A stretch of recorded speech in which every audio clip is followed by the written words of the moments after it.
Sarkozy de Nagui Boksha, le franco-hongrois. Eh bien, le franco-camerounais te dit Tchepum Kapum. Il faut traduire ça en hongrois. On ne peut pas être méchant comme ça tout le temps. Désormais, le cosmos accélère une loi, l'une des 7 lois cosmiques, qui s'appelle la loi d'action-réaction, que mes ancêtres appelaient Tembe Nigné. Rentre avec lui, retour à l'envoyeur. Et qu'on appelle karma, ou qu'on appelle encore la loi du boomerang. Monsieur Sarkozy, vous êtes dans le pain parce que vous avez fait délibérément trop de mal aux gens. Et qu'à un moment donné, il faut que vous payiez. Nicolas Sarkozy, un pillard de l'Afrique enfin exposé. Nicolas Sarkozy n'est pas un simple ex-président français. C'est un pillard, un manipulateur et un criminel politique dont les actes ont causé des ravages irréparables en Afrique. Aujourd'hui, il est rattrapé par les scandales, mais cela ne suffira pas à réparer les crimes économiques et géopolitiques qu'il a commis. Dr Franklin Nyamsi revient dans cette analyse sans concession sur le rôle de Sarkozy dans la destruction de la Libye, la spoliation des richesses africaines et la perpétuation du système néocolonial français. L'assassinat de Kadhafi, orchestré sous sa présidence, n'était pas une guerre humanitaire, mais un coup d'État impérialiste pour éliminer un dirigeant qui menaçait l'ordre économique dicté par la France et ses alliés. Derrière cet acte se cache le véritable projet de Sarkozy, maintenir l'Afrique dans la soumission pour mieux en exploiter l'or, le pétrole, l'uranium et imposer le franc CFA comme outil de domination. Aujourd'hui, les preuves s'accumulent. Sarkozy n'a jamais œuvré pour la démocratie, mais pour le pillage et la guerre. Quels sont ses crimes les plus graves ? Qui l'a soutenu? Et surtout, comment l'Afrique peut-elle en finir avec ses prédateurs d'État? Restez avec nous, car cette vidéo met à nu un système corrompu qui a trop longtemps asservi l'Afrique.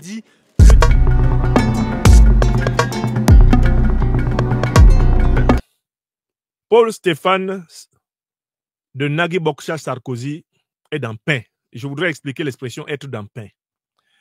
Chez nous en Côte d'Ivoire, dans la belle nation ivoirienne, être dans le pain, c'est une expression pour dire être dans de sales draps. Être dans le pain, c'est se retrouver coincé. Vous savez, quand vous avez le pain, il est fermé comme ça quand on le sort de boulangerie. Et ensuite, quand on veut manger du pain avec un accompagnement, on va l'ouvrir. On ouvre le pain. Et à l'intérieur du pain, on va mettre du beurre, on va mettre de la sardine si on veut, on va mettre des tranches de saucisson, on va mettre du jambon. Chez nous en Afrique, on ouvre même parfois le pain et on met de la viande épicée avec de la sauce tomate et piment. Et quand on ferme, c'est très bon. Parfois, on ouvre le pain et on met du haricot cuit à la sauce tomate avec des morceaux de viande. Et ça fait un sandwich succulent. C'est très bon. Mais les Ivoiriens, qui sont un peuple extrêmement comique, un peuple qui est observateur, très fin, un peuple très nuancé dans sa manière de rire de la vie, très observateur. Les Ivoiriens ont observé que quand le pain est ouvert comme ça, quand on est en train de le charger, ce qu'on charge là ne sait pas ce qui va se passer après. Parce que quand on a fini de charger le pain, qu'est-ce qu'on fait? On ferme. Et par conséquent, désormais, ce qui a été chargé dans le pain est dans le pain. Bien souvent, on met autour soit du papier, soit du tissu pour tenir le sandwich. À partir de là, tout ce qui est dedans sera mangé. Les Ivoiriens ont observé ça et ils ont donc créé l'expression être dans le pain. C'est-à-dire être comme le chargement qui est mis dans un pain, qui est destiné à être croqué jusqu'au bout par quelqu'un qui tient le tout à l'intérieur d'un papier, où il va récupérer même les morceaux de viande qui glissent hors du pain, ils sont repris. Tu es dans le pain, tu es dans le pain. Voilà comment les Ivoiriens ont créé l'expression être dans le pain. Brou, le pain, brou, brûler. Être dans le pain. Donc, une fois que le pain est chargé, toi, l'homme qui est dans des gros problèmes, tu es symbolisé par le chargement qui est dans le pain. Et quand le pain se referme sur toi, c'est les problèmes de la vie comme ça. Et là, on dit il est dans le pain. Voilà donc la situation de Nicolas Sarkozy. Avant, il était président de la République française. Il était hors du pain. Quand il était président de la République française, il a commis des forfaits. Il a tué des gens en Côte d'Ivoire. Il a tué des gens en Libye. Il a tué des gens à travers toute l'Afrique en donnant des ordres criminels à ses armées. Il faisait tout ça, il n'était pas dans le pain. Il bénéficiait de son immunité. Il est allé plus loin. Il s'est fait corrompre par des dirigeants du monde entier, notamment les dirigeants libyens, qui pensaient pouvoir, à travers lui, normaliser leurs relations internationales avec l'Occident, avec l'Europe, les États-Unis. Il a été financé pour ses campagnes politiques en France par l'ancien président de la Jamahiriya arabe populaire libyenne socialiste, le camarade Muammar el-Kadhafi. Et quand Kadhafi lui donnait l'argent, il y avait toujours beaucoup de témoins, dont ses propres fils. Sarkozy perd sa réélection face à François Hollande en 2012. Et à partir du moment où il perd sa réélection, il devient ancien président, il commence à se rapprocher du pain. Et alors là sont ouverts et réouverts à un moment donné les procès sur le financement libyen de sa campagne. Sarkozy entre dans le pain. Mais là où le pain s'est refermé sur lui, c'est quand ceux mêmes qui ont participé à lui donner l'argent se sont mis à témoigner. Quand ceux mêmes qui sont les témoins, ceux qui ont transporté les valises pour lui donner, se sont mis à témoigner, c'est à ce moment qu'il a été enfermé dans le pain. Et depuis lors, il n'est plus sorti. Il va de condamnation en condamnation. Dans la dernière condamnation, on lui a même mis un bracelet électronique.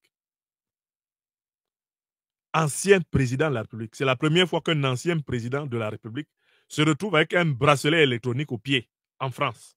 Et c'est arrivé à Sarkozy. D'où nous pouvons dire qu'il est dans pain. Mais pourquoi est-il dans pain? Nous avons décrit les actes qui l'ont conduit à cette situation. Mais il y a quelque chose qui est important. Sarkozy a avoué lui-même ses défauts. Il a contracté la grande maladie de l'élite politique européenne. Quelle est la grande maladie de l'élite politique européenne dans l'histoire de l'humanité? Il n'y a personne qui soit mieux placé que Nicolas Sarkozy pour nous décrire sa propre maladie. De quel mal souffre-t-il? Ce mal s'appelle la barbarie, la sauvagerie. Où l'a-t-il contracté? À l'intérieur de l'élite européenne.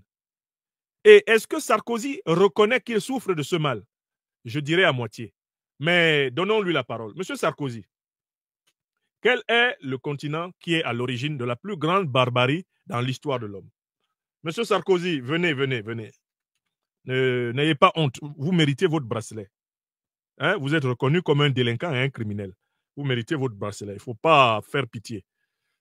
Vos adversaires, eux, ils ont eu droit au cercueil. Et pour certains même, à la mort sans sépulture. Non, vous ne faites pitié à personne, Sarkozy.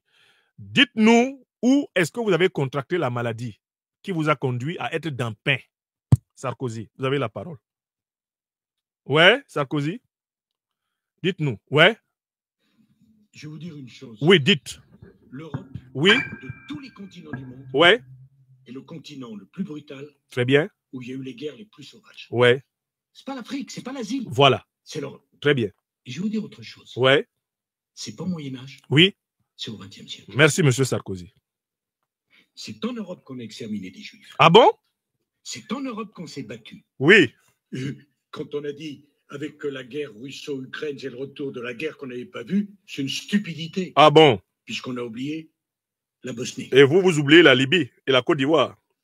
Si vous n'avez pas l'Union européenne, ouais, vous avez des affrontements considérables. Non, monsieur Sarkozy, c'est quand même très grave. J'aimerais que mes amis entendent ça encore. Je vais vous dire une chose. Non, répétez ça une deuxième fois. Ouais. De tous les continents du monde. Oui. Et le continent le plus brutal. Ouais. Où il y a eu les guerres les plus sauvages. Ouais. C'est pas l'Afrique, c'est pas l'Asie. Voilà. C'est l'Europe. Et je vais vous dire autre chose. Ouais. C'est pas au Moyen-Âge. Oui.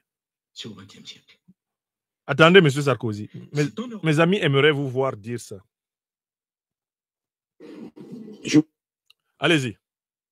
Vous allez leur dire quoi? Je vais vous dire une chose. Ouais. L'Europe, de tous les continents du monde, ouais, est le continent le plus brutal. Oui. Où il y a eu les guerres les plus sauvages. Ah. C'est pas l'Afrique, c'est pas l'Asie. Ah, d'accord. C'est l'Europe. Très bien. Et je vais vous dire autre chose. Ouais. C'est pas au Moyen-Âge. Ouais. C'est au XXe siècle. Merci. C'est en Europe qu'on a exterminé des Juifs. Ouais. C'est en Europe qu'on s'est battu. Ouais. Quand on a dit, avec la guerre russo-ukraine, c'est le retour de la guerre qu'on n'avait pas vue, c'est une stupidité. Non. Puisqu'on a oublié la Bosnie. La Libye, la Côte d'Ivoire.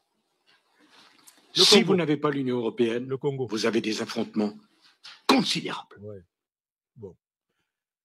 Donc, l'homme l'homme, dans la vidéo que vous venez d'écouter, vient de procéder à son propre autodiagnostic. Il dit que l'Europe est le continent le plus barbare de l'histoire politique de l'homme. Or, Sarkozy est l'un des présidents les plus barbares que la République française ait jamais eu. Car c'est lui qui a mené la grande agression de 2011 aux côtés de Barack Hussein Obama pour les États-Unis et de David Cameron pour la Grande-Bretagne contre la Libye. Ils ont assassiné Kadhafi. Et les emails de Mme Hillary Clinton ont permis au monde entier de savoir pourquoi ils ont fait cela. Parce qu'ils voulaient empêcher Kadhafi de créer une monnaie dinar-or qui aurait délivré l'Afrique de la suprématie du dollar, de l'euro et du franc CFA. Voilà ce que les emails de Mme Hillary Clinton, révélés par le scandale Wikileaks de Julian Assange, ont permis de savoir. Ce n'était pas pour la démocratie et les droits de l'homme, dont ils n'ont rien à foutre.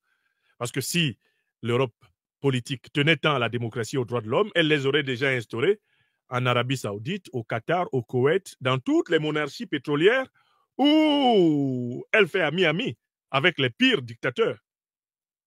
Si la démocratie était vraiment là, une obsession européenne, il n'y aurait pas 12 monarchies en Europe, c'est-à-dire 12 rois qui ne sont pas élus par le peuple, mais qui sont entretenus avec l'argent public. Donc, si la démocratie était vraiment le but des interventions de l'OTAN, cela se saurait, il n'y aurait pas plus de 60 guerres illégales de l'OTAN documentées. Je vous ai souvent parlé ici du beau travail de Daniel Ganser, le géopoliticien suisse, qui a fait la liste des guerres illégales provoquées par l'OTAN. Bon. Sarkozy est dans pain. Pourquoi? Parce qu'il a délibérément pratiqué de la violence contre les innocents depuis plusieurs années. Sa carrière politique ne pouvait pas s'achever sans qu'en cette ère du Verseau, il y ait un retour de bâton. J'appelle M. Sarkozy à méditer un proverbe qu'on trouve chez moi en pays bamileke, au Cameroun. Ce proverbe dit « Tchepun kapun ». Tchepun, c'est le mal. Kapun, ça veut dire c'est pas bien. Tchepun kapun, c'est-à-dire il ne faut pas délibérément faire du mal aux gens. Il ne faut pas délibérément faire du mal aux gens. Sarkozy, de Nagui Boksha. Il ne faut pas délibérément faire du mal aux gens. Sarkozy a délibérément fait du mal à Kadhafi. Tu prends l'argent de Kadhafi, des dizaines de millions de dollars, tu le tues. Est-ce que c'est bien? Sarkozy, Tchepun Kapun. Bon, tu es l'ami de Ouattara Draman. Mais pour cela, tu tues des gens en Côte d'Ivoire en masse pour l'installer. Est-ce que c'est bien? Tchepun Kapun, Sarkozy. Sarkozy, on ne peut pas déstabiliser tout le Sahel comme vous l'avez fait en 2011 et penser que nos ancêtres dorment à tout jamais dans les mondes invisibles. Il fallait qu'il y ait une réponse qui descende du ciel. Tchepun Kapun. Sarkozy, de Nagui Boksha, le franco-hongrois. Eh bien, le franco-camerounais te dit Tchepun Kapun. Il faut traduire ça en hongrois. On ne peut pas être méchant comme ça tout le temps. Désormais, le cosmos accélère une loi, l'une des 7 lois cosmiques, qui s'appelle la loi d'action-réaction, que mes ancêtres appelaient Tembe Nigné. Rentre avec lui, retour à l'envoyeur. Et qu'on appelle karma, qu'on appelle encore la loi du boomerang. Monsieur Sarkozy, vous êtes dans le pain parce que vous avez fait délibérément trop de mal aux gens. Et qu'à un moment donné, il faut que vous payiez. Hey, Tchepun, Tchepun Kapun, hey, Tchepun, Tchepun Kapun.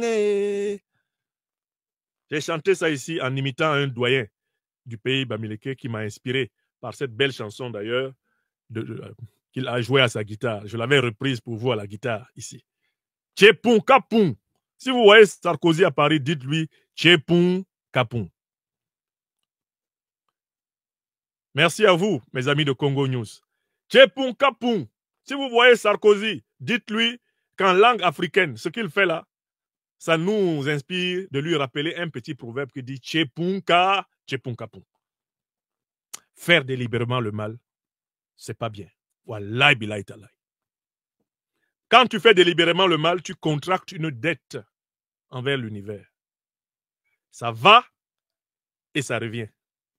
L'angle de réflexion est égal à l'angle de réfraction, pour ceux qui ont fait un peu de physique optique.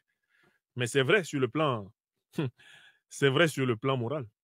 l'angle de réflexion est égal à l'angle de réfraction. Oui! Alors, tous les dirigeants là, qui sont actuellement au pouvoir dans le monde et qui sont en train d'abuser du pouvoir, qu'ils regardent Sarkozy et qu'ils sachent que ce qui va leur arriver est comparable à ce qui lui arrive. Ah oui! On dit ambassade, ngera nje wo ukoyi, uba benge wo won. Ingera unje wo ukoyi, uba ubenge wo won. Quand tu manges la main du singe, n'oublie pas de regarder ta main. Ça ressemble bizarrement aussi à celle du singe. Sache que ça fait mal au singe d'être mangé. Au joueur, vous avez compris? Donc voilà, maintenant il est dans pain à Paris. Et puis je vois que certaines personnes se mettent à dire non, il y a acharnement. Oh mon Dieu. Mais écoutez, plus de 100 000 personnes sont mortes en Libye. Dans le Sahel, ce sont des dizaines de milliers de personnes depuis plusieurs années. C'est des millions de personnes. Ce sont ces gens-là qui ont fait ça. Ce sont eux, c'est Sarkozy, c'est Obama, c'est Cameron. Ce ne sont pas des enfants de cœur. Ils se sont comportés comme des diables incarnés sur la terre quand ils en avaient le pouvoir. Et maintenant, il y a un début de justice qui s'applique à eux. Et puis, il y a des gens qui essayent de trouver « Oh non, c'était un ancien président, il ne faut pas s'acharner contre lui. » On ne s'acharne pas contre lui parce que c'est un ancien président. On s'acharne contre lui parce que c'est un criminel. On s'acharne contre lui parce qu'il est auteur de crimes contre l'humanité, de crimes de guerre contre plusieurs pays. Il n'a même pas fait ça seulement. Il n'a pas fait ça dans son pays, la France. Il a fait ça dans le pays des autres. C'est grave, hein? Sarkozy, ce n'est pas une affaire franco-française, hein, c'est une affaire franco-mondiale. Et ce monsieur, on l'a retrouvé dans l'affaire du Congo. C'est lui qui a proposé la solution la plus incongrue que j'ai jamais entendue à la tragédie congolaise. Il dit que la République démocratique du Congo, c'est un gros pays comme ça. Le Rwanda, c'est un petit pays comme ça. Or, le gros pays, la République démocratique du Congo, est sous-peuplé. Alors que le petit pays, le Rwanda, lui, il est sous-peuplé. Donc, la solution, c'est de donner une partie du gros pays au petit pays pour que le petit pays ne soit plus jaloux du gros pays. Et il y aura la paix. Sarkozy a dit ça. Il était ambassadeur, représentant pour des médiations dans les Grands Lacs. Et la solution qu'il a proposée, c'est qu'on abandonne le territoire congolais à Kagame. Parce que lui, il est avec Kagame pour manger les richesses du Congo. Ah! Tchepung Kapung. Tchepung Kapung. Faire délibérément le mal, c'est pas bien. Sarkozy, un criminel politique, mais pas le dernier de son espèce. Dr Franklin Nyamsi est catégorique. Nicolas Sarkozy n'a jamais été un ami de l'Afrique. C'était un homme de réseau, un serviteur des multinationales françaises, un stratège du pillage organisé sous couvert de diplomatie. Son rôle dans la destruction de la Libye, l'exploitation des ressources africaines et ses relations troubles avec des dictateurs corrompus ne sont que la partie visible d'un iceberg de manœuvres impérialistes. Mais ce système repose sur un réseau de politiciens, de banques et de multinationales qui continuent d'agir dans l'ombre. Sarkozy est peut-être en disgrâce, mais il n'était qu'un rouage d'une machine qui fonctionne encore. L'Afrique doit se libérer de ses chaînes, mettre un terme à la France-Afrique et couper définitivement avec ceux qui, comme Sarkozy, ont fait de ce continent un terrain de pillage. L'Alliance des États du Sahel, AES, montre déjà la voie en reprenant son autonomie économique et militaire. Il est temps que le reste du continent suive. Restez connectés, car dans nos prochaines analyses, nous continuerons à démonter ce système et à exposer ceux qui, après Sarkozy, veulent encore tenir l'Afrique en laisse. Mais cette époque est révolue, et il est temps de le prouver.